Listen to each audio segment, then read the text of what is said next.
My name's Ben Thomas. I'm a mechanic, and I run a company called Rancho Deluxe, which is basically a workshop that specialises in early hot rods, flathead powered Fords, and yeah, mainly Fords up to sort of 1950 or so.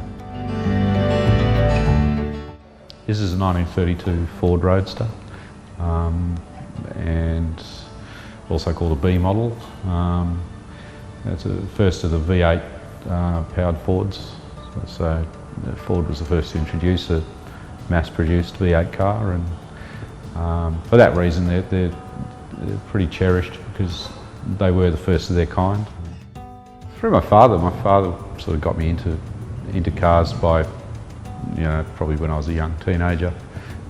We did up a couple of cars together, and he's always been interested in racing cars, and yeah, I followed him into that, and he organised an apprenticeship for me when I was 18. So I yeah, worked for Porsche for 4 years, and yeah, after that continued working on cars on and off. Didn't stick in the industry for very long, but came back to it sort of later in my 30s, and yeah, found a passion for these vintage Fords, and they're now what I do all the time.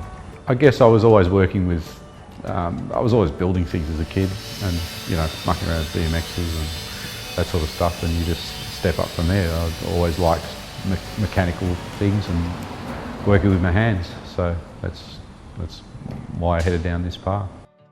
The cars that I really focus on are 1930 to 1940 Fords. That era, that sort of pre-war and post-war era, is when I guess the American economy was booming the most, and they built a lot of cars that I don't know, I've got some sort of connection to. So everything from the A models of 1928 to 31 and through to these 1932 Fords, and later ones as well. So I found this car in a million pieces all over the country. The chassis comes from Western Australia, the body came from South Australia, the suspension and a lot of the running gear came from a car I bought from Queensland. So it's a slow process of piecing together and buying things when they become available. The basics of it started about 4 or 5 years ago with the chassis. The final build, I did most of it in 2008, and probably took about 6 months of my time, full time, to build the car once I had the body in place. I guess going back to an era with a car it's about emotion, it's about nostalgia, and it's about creating something that when you drive it, it's an accurate expression of what it felt like to exist in those times. So for me, when I drive that car, I feel like I'm actually driving down a road in 1948, and the car's, you know, a conduit that lets you do that, because it gives you all the feedback that a car from that era would. It's not, you know, it's not modernised. It's, you know, it bangs and crashes and rattles and makes lots of noise, and you know, it gives you a lot of feedback, and the emotion you get from having a, I guess an experience that's not modern in any way is just, you know, that's what I'm looking for. It's surprisingly fast. It's for an engine that was built in 1939 and isn't a long way from stock. I mean, a lot of that comes from the lightness of it. It's obviously a very simple and light car.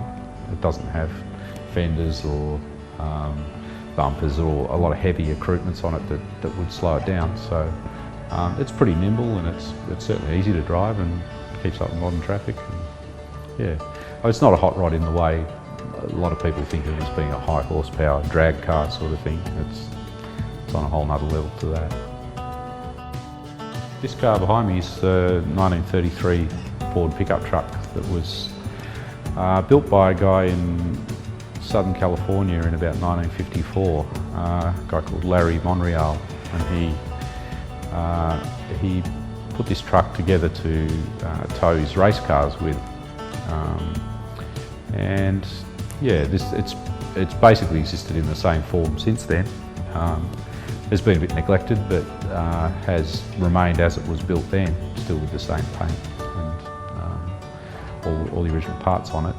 So my job with this is just to basically get it back to a roadworthy state and make it a safe drivable car for the new owner, and yeah, just remain true to what it was back in 1954.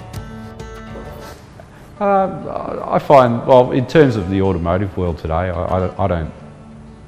I really can't comment on it because I don't feel a part of it. I worked on modern cars when I was an apprentice, but after that I really just kept going further and further backwards. I've started working on 60s cars and then went back to these old things, and maybe when I'm an old man I'll be restoring Edwardian Rolls Royces or something.